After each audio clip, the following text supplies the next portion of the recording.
കൊല്ലം വിലങ്ങറ തൃക്കുഴിയൂർ സുബ്രഹ്മണ്യ സ്വാമി ക്ഷേത്രത്തിലെ തൈപ്പൂയ ഉത്സവം നാളെ. ഒരുക്കങ്ങൾ പൂർണ്ണമെന്ന് ക്ഷേത്രോത്സവ സമിതി അറിയിച്ചു. അറുമുഖ കാവടികളും ആനച്ചമയങ്ങളും നിരത്തിയ കാവടി ചമയം ഭക്തർക്ക് ദൃശ്യവിരുന്നാണ്.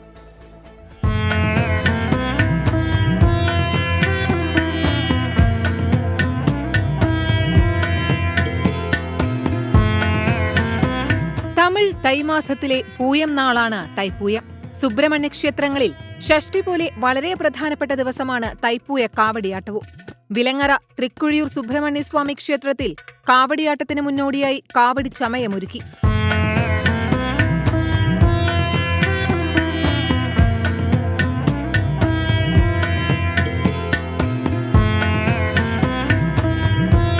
ക്ഷേത്രത്തിന് മുന്നിലായി ഒരുക്കിയ പ്രത്യേക പന്തലിൽ നൂറുകണക്കിന് പീലിക്കാവടികൾ നിരന്നു.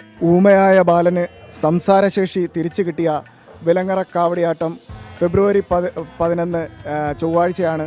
പളനിയിൽ പോകാൻ പറ്റാത്ത ഒരു സാഹചര്യത്തിൽ പോലും നമ്മുടെ ക്ഷേത്രത്തിലേക്ക് തലമുണ്ടനം പോലുള്ള ഒരു മഹത് കർമ്മം എത്തുകയുണ്ടായി. അതിനുശേഷം അന്നു തൊട്ട് ഇന്നുവരെ വളരെയധികം ജനത്തിരക്കാണ്. അറുമുഖ കാവടികളും ആനച്ചമയങ്ങളും നിരത്തിയ കാവടിച്ചമയം ഭക്തർക്ക് ദൃശ്യവിരുന്നാകും. ദേവരഥപൂജ, കാവടിപ്പൂജ എന്നിവയും ചൊവ്വാഴ്ച തൈപ്പൂയ ദിനത്തിൽ കാവടിയാട്ടവും നടക്കും.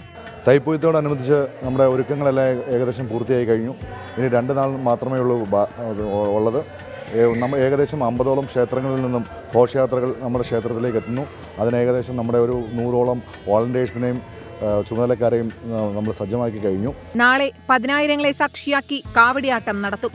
ഉത്സവത്തിനായുള്ള എല്ലാ ഒരുക്കങ്ങളും പൂർത്തിയായെന്നും വിവിധ സ്ഥലങ്ങളിൽ നിന്ന് വിലങ്ങറയിലേക്ക് KSRTC പ്രത്യേക സർവീസ് നടത്തുമെന്നും ക്ഷേത്ര ഭാരവാഹികൾ അറിയിച്ചു.